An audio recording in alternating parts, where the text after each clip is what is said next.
सबसे पहले मैं आपका नाम जानना चाहूँगा सर। मोहम्मद मुस्तफ़ा। किस पार्टी से आप ताल्लुकात रखते हैं सर? मैं बीएसपी पार्टी से ताल्लुकात रखता हूँ। मैं 240 विधानसभा सदर फतेहपुर का मैं उपाध्यक्ष हूँ, बहुजन समाज पार्टी फतेहपुर। तो माननीय बहन जी ने जो भी अभी 9 अक्टूबर को महारैली बुलाई है, उस रैली में लोग तो बहुत आए हैं, फिर भी मैं आपसे जानना चाहूँगा कि लमसम कितने लोग आए होंगे? देखिए, रैली में जन सैलाब की अगर बात की जाए तो जितने जन सैलाब दिखाई पड़ रहे थे मान्यवर कांसीराम स्मारक के अंदर, उतने ही तमाम बाहर रोडों पे भी आदमी जन सैलाब दिखाई पड़ रहा था। अगर हम संख्या की बात की जाए तो कम से कम लगता है हमको कि 15 से 20 लाख के लगभग आदमी रहा होगा, जो पूरे यूपी से आया है और तमाम दूसरे प्रांतों से भी आए हैं तमाम लोग। बहुजन समाज के तमाम चाहने वाले यूपी से भी हैं और बाहर प्रदेशों से। ये बहन जी और बहुजन समाज मान्यवर कांसीराम के चाहने वाले लोग हैं। मान्यवर कांसीराम ने जो अलग जगह दिया है, उस अलग को आगे कार्यों को बढ़ाने के लिए सारे लोग इकट्ठा हुए। तो आपको क्या लगता है 2027 में बसपा की सरकार बनेगी? आने वाले वक्तों में जो सरकार चल रही है, उन सरकारों को देखते हुए हमारी बीएसपी की सरकार बनना एकदम तय है।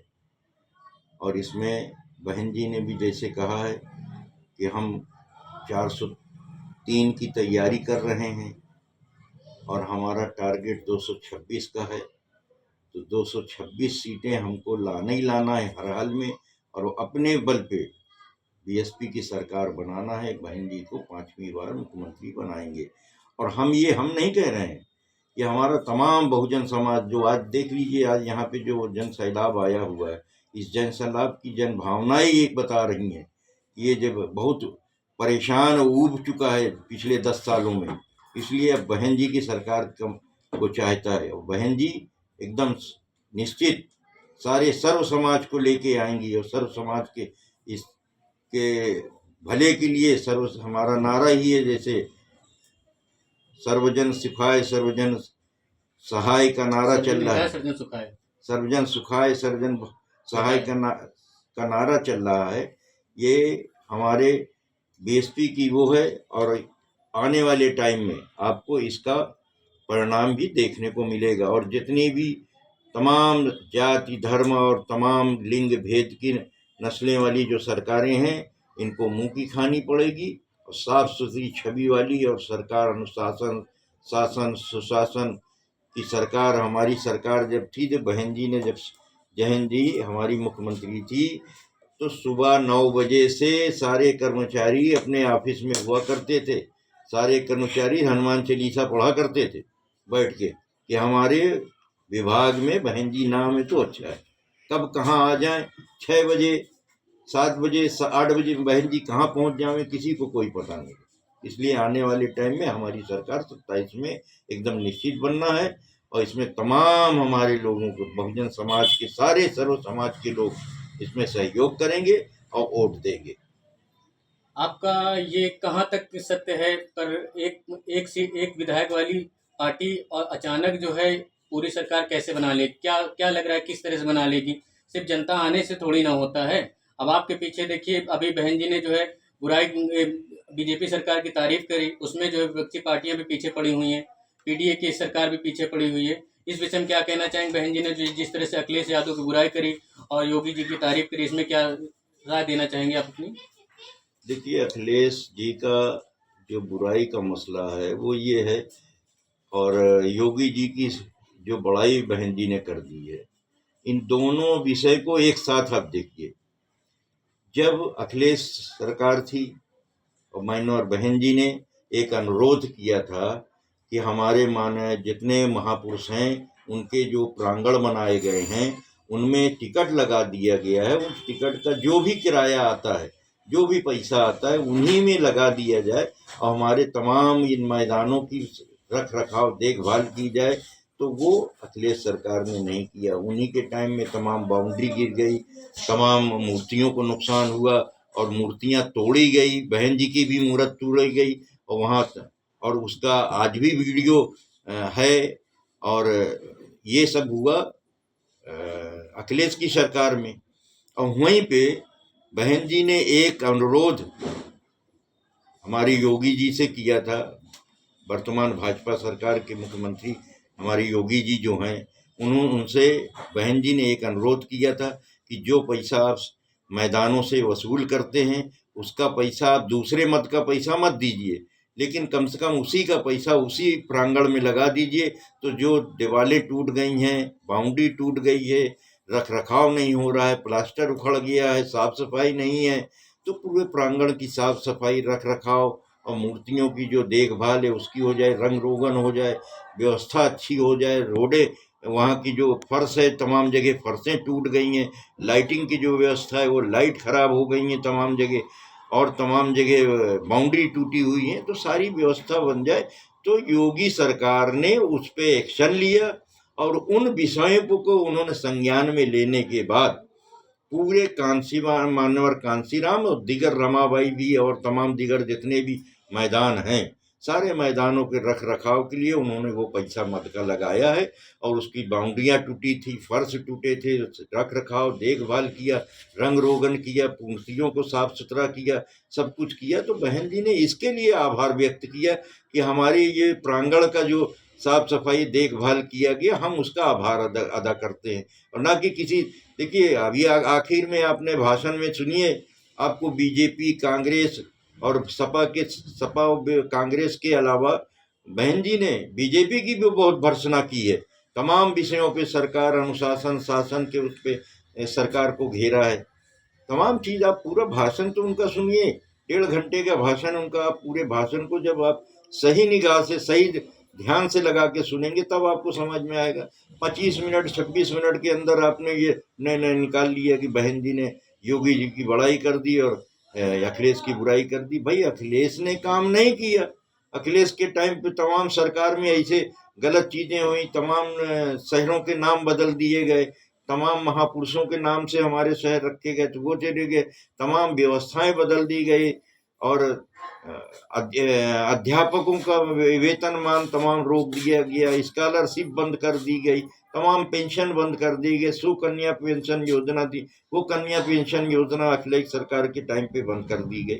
तो जब तमाम चीजें आपने बंद कर दी, तमाम सरकार ने, हमारी सरकार ने तमाम चीजें, योजनाएं चलाई आम जनमानस के लिए, और अखिलेश सरकार ने उन योजनाओं को ही बंद कर दिया और उन्होंने आरक्षण का विरोध किया।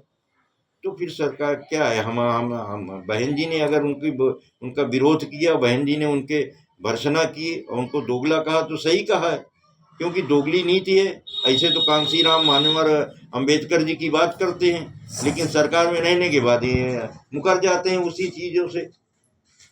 इसलिए मैं ये कहूँगा कि बहन जी ने एकदम सही है।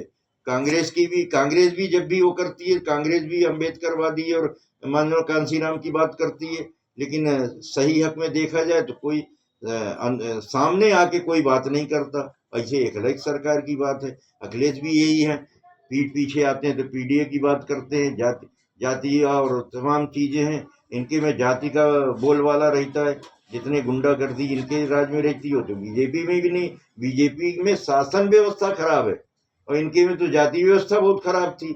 सारे जातियों के लोग इनके, सारे लोगों को और नीचे जाति के लोगों के ऊपर हावी रहते थे, और खासकर इनकी खास बिरादरी है तो और आसमान पे रहती। तो इसलिए इनकी बुराई अगर हो रही है तो इनके कारनामे की वजह से हो रही है। और जो कुछ है, हमारा शासन आएगा तो आपको खुद दिखा देगा, बहन जी दिखा देंगे कि हाँ शासन कैसे किया जाता है। और जबकि दिखा चुकी है, आज भी लोग कहते हैं कि अगर शासन प्रशासन था तो बहन जी का था। बहन जी जैसी सरकार 70 से 75 सालों में वापसी न किसी ने दी है, न कोई देने वाला है। बहुत बहुत धन्यवाद। देखिए, आप सुन रहे थे मोहम्मद मुस्तफ़ा, जो कि फतेहपुर जनपद से सदर विधानसभा उपाध्यक्ष हैं। तो उन्होंने देखिए कितने सीरियल से बताया आपको कि बहुजन समाज पार्टी ही एक ऐसी पार्टी है जो हमेशा से शासन को अच्छे से चलाया है, और बीजेपी और ये सपा, ये सब जो है हमेशा इनके राज में गुंडागर्दी होते रहते थे, और ये महापुरुषों के नाम पे, पीडीए के नाम पे सिर्फ समाज को ठगने का काम किया है। तो मैं आपसे जानना चाहूँगा कि अभी तो एक बहुजन हितैषी आ गए हैं, जो कि समाज के बीच में बहुत जाने काम कर रहे हैं, उनका कहीं न किसी हद तक मुस्लिम समाज भी और दलित के बहुत बड़े हितैषी कहे जा रहे हैं। उनको किस हिसाब से देखते हैं, क्योंकि इतनी समय वो नगीना लोकसभा सांसद भी हैं माननीय चंद्रशेखर साहब, तो मैं उनके बारे में आपसे जानना चाहूँगा, उनका क्या विचार है, किस हिसाब से उनको देख रहे हैं आप? देखिए, चंद्रशेखर जी की जहाँ तक बात है, वो तो किसी एक के आज तक होके नहीं रहे। देखिए, शुरुआत में वो कांग्रेस के रहे, कांग्रेस पार्टी में बाकायदा वो कांग्रेस सदस्य थे। कांग्रेस के बाद वो सपा में आए, सपा में रहे, फिर वो बहुत दिन, काफ़ी दिनों तक एबीपी के सदस्य रहे, यानी बहुजन समाज, वो बीएसपी, वो भाजपा का जो स्टूडेंट समूह है, ये मतलब अखिल भारतीय विद्यार्थी परिषद, उसके ये सदस्य रहे।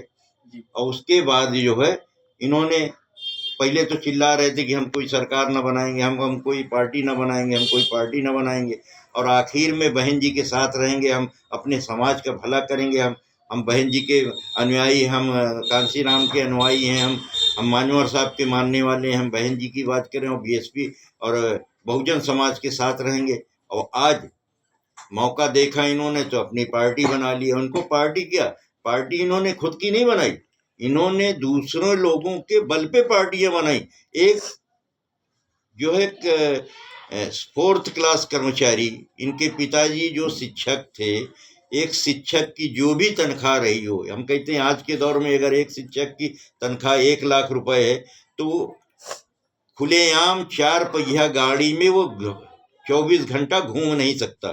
सिर्फ अपने खाने कमाने और पढ़ने लिखने में, बच्चों के सारे में खर्चा होते, खर्चे ही भी तमाम घर के। अब आपके पास 4-4, 5-5 गाड़ियां कहाँ से आ गई? आप एक क्लास 5 स्टार होटलों में आना जाना है, वीआईपी क्लास के आप खाना पीना है, वीआईपी क्लास का कल्चर आप इस्तेमाल कर रहे हैं, तमाम चीज़ें तो आपके पास कहाँ से आ रहा है? आपके पास कोई मिल नहीं चल रही है, आपकी कोई फैक्ट्री नहीं चल रही है, आपके पास पैसा ये आ कहाँ से रहा? इसका जवाब आप देंगे? नहीं देने वाले हैं। नहीं, तो वो अभी सांसद है ना, तो सांसद के पास तो इतना फैसिलिटी आएगी, सरकार से मिलेगा, और उसके बाद जो है क्या कहते हैं कि जनता भी उनका सपोर्ट कर रहा है ना, ऐसे ही थोड़ी ना वो सब घूमने लगेंगे। नहीं, जनता सपोर्ट कर रही है, जनता रोज इनको रोज लाखों रुपए रोज चोरी दे रही है। जनता, देखिए, जनता का पैसा है, जनता तो जो इनको तनख्वाह और जो इनको भत्ता वगैरह मिल रहा है उसका एक है। अभी एक पिछले 4-5 साल पहले एक विधायक ने बाकायदा वो किया था कि एक संसद को, एक विधायक को कितना पैसा मिलता है, और उस पैसे का उसने विश्लेषण करने के बाद उसने ये दिखाया कि मुश्किल से 15 से 20 हजार रुपए बड़े मुश्किल से बचा करते हैं विधायक के पास। अब संसद की बात ले लीजिए, अगर संसद ईमानदार है, अपने भत्ता और जो भी उसको मिलता है पैसा, उस पैसे की अगर वो सही हिसाब से अगर वो करे, तो उसके मुश्किल से उसके पास 25-30 हजार रुपए से ज़्यादा नहीं बचता। तो 25-30 हजार रुपए जो बच रहा है, तो तेल कहाँ से इतना खर्चा करेगा, कहाँ से इतनी सिक्योरिटी का खर्चा करे, 2-4 लोगों को वो कहाँ से चाय नाश्ता करवाएगा? ये सब चीज़ें देखने की हैं। और दूसरी चीज़ देखिए ना, जहाँ तक संसद इनके बनने का सवाल था, तो हुआ ये है कि नगीना सुरक्षित सीट थी, वहाँ 4-4 लोग, 4-4 पार्टी के सारे लोग जो थे, वो सब वहाँ पे एससी ही थी, कोई दूसरा तो था नहीं। अब देखिए, बीजेपी के वहाँ 60% के ऊपर वहाँ मुस्लिम आबादी है, इसलिए बीजेपी का सवाल नहीं पैदा होता, वहाँ के बीजेपी के लोगों को सपोर्ट करेगा कोई। कांग्रेस को उसके हालात इतने ऐसे खराब है कि कांग्रेस को आगे लाना नहीं चाहता कोई। और रही बात सपा की, तो सपा के भी देखने सुनने में लोग बाग की हालत ये थी कि सपा भी जो है वो थी। तो अब 3-4 लोगों के देखने के बाद लोगों ने कहा कि यार ये एक नया लड़का है, नया आदमी है, इसको एक बार वोट दे के देख लिया जाए। तो नगीना के लोग, खासकर मुस्लिम समाज ने एक तरफा वोट, अपनी सारी एक तरफा वोट मानवर चंद्रशेखर जी को दे दी। अब वो उसका फायदा ये हुआ कि इनकी जीत हो गई। अब ये कहें, अभी तमाम चुनाव आने वाले हैं, अपने तमाम विधायक संसद खड़े करेंगे, समझ में आ जाएगा इनको हम कितने पानी में। ये तो एक धराया वो मिल गया, एक ऐसा समीकरण बन गया कि लोगों ने वहां के समीकरण के हिसाब से वोट दे दी, इनको बन गए, संसद बन गए। अभी आने वाले वक्तों में समझ में आ जाएगा आप कितने विधायक आपके निकलेंगे, कितने संसद आपके निकलेंगे। आपको जीतना मुश्किल हो जाएगा, नगीना ही में दूसरी बार संसद बनना मुश्किल हो जाएगा। तो आपने बहुत बड़ी बात कही, उन नगीना में ही दूसरी बार सांसद बनना उनका मुश्किल पड़ जाएगा। लेकिन उन युवाओं को क्या कहेंगे जो नए नए युवा हैं, जो चंद्रशेखर को सीने में लगाए घूम रहे हैं, उनकी फ़ोटो लिए घूम रहे हैं, उनको क्या कहना चाहेंगे उनके बारे में आप? देखिए, मैं नए युवक के बारे में तो कुछ ये कहूँगा कि देखिए, हमारे नौजवान सबका जो है आज भारत का लगभग 40% नवयुवक है। और हमारा देश आज के स्थिति में ये है कि हम नवयुवक युवा भारत की कल्पना कर रहे हैं। और उसको देखते हुए देखिए, हमारा समाज जो है, समाज में सबसे बड़ी चीज़ ये होती है कि समाज थोड़ा सा आडंबर देखना चाहता है। समाज जो है नई चीज़ें देखना चाहता है, थोड़ा हो हल्ला चाहता है।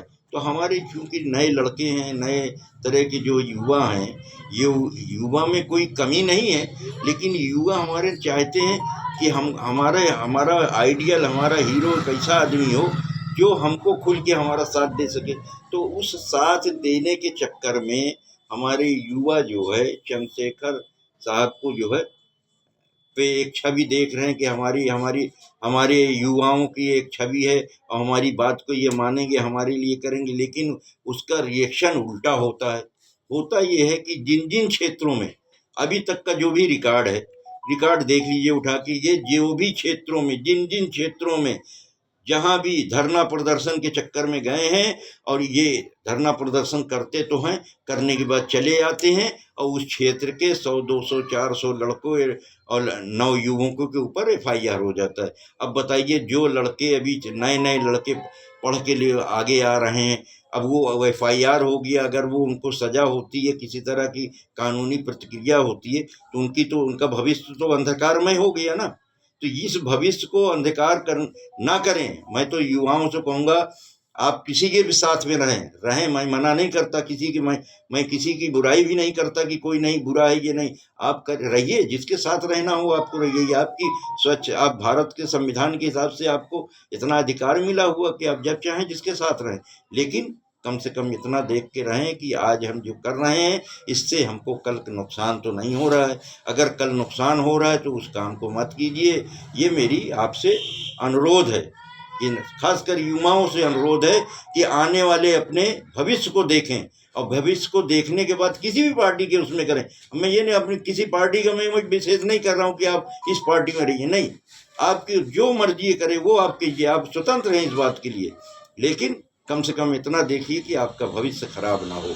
आप भविष्य के, भारत के भविष्य हैं। आने वाले वक्तों में आपके कंधों पे देश का पूरा भार रहेगा। आप उस भार को अपने कंधों में जाया मत होने दीजिए, और कंधे में अपने भार लीजिए तो उसको अच्छे ढंग से निभाइए। इसलिए आप किसका भी साथ दीजिए, लेकिन सोच समझ के दीजिए, और कल क्या होना है ये, इसको आप भविष्य सोच के तब रहिए साथ में।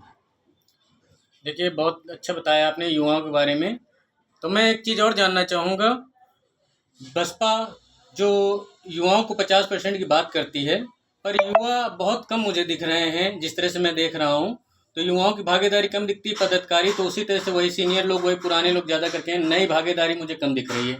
तो बसपा में युवाओं के लिए क्या सोचा गया है, किस तरह से युवाओं को जो है अपनी तरफ लाया जाएगा? देखिए, बसपा में युवाओं के आने के तमाम रास्ते बनाए गए हैं। तमाम युवा, हमारे आकाश आनंद जी हैं, युवा मोर्चा बनाया गया है। BSP का युवा मोर्चा भी बनाया गया है। युवा मोर्चा के तहत तमाम लोगों को जो है BSP में लाया जा रहा है, और तमाम वरिष्ठ हमारे जो तमाम कार्यकर्ता हैं BSP के, वो तमाम कार्यकर्ताओं को अपने साथ जोड़ रहे हैं और जोड़ने का काम कर रहे हैं। देखिए, सवाल ये है कि पार्टी में, किसी भी पार्टी के युवा तब साथ में आते हैं जब, अभी मैंने एक बात कही कि जो युवा है वो जरा थोड़ा तड़क भड़क और वो सब चीज़ देखता है, और उसको कुछ करने के लिए चाहिए, थोड़ा उछल कूद भी होने के लिए चाहिए। तो BSP एक अनुशासित पार्टी है, अनुशासन के हिसाब से चलती है, वो कानून कायदे के हिसाब से चलती है। इसलिए वो किसी को खुली छूट नहीं दे सकती कि आप जो है जाके रोड को जाम कीजिए या रोड में खड़े हो जाइए या कुछ नहीं।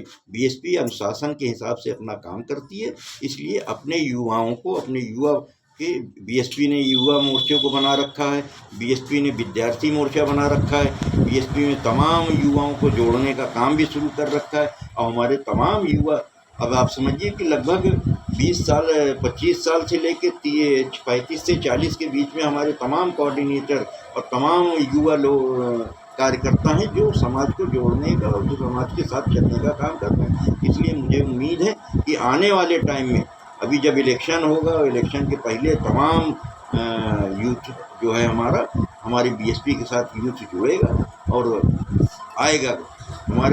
मुझको ये है कि कम से कम 50 से 60% यूथ हमारे साथ आएगा, क्योंकि उसको भविष्य अपना उज्जवल देखना है तो बीएसपी के साथ आना ही पड़ेगा।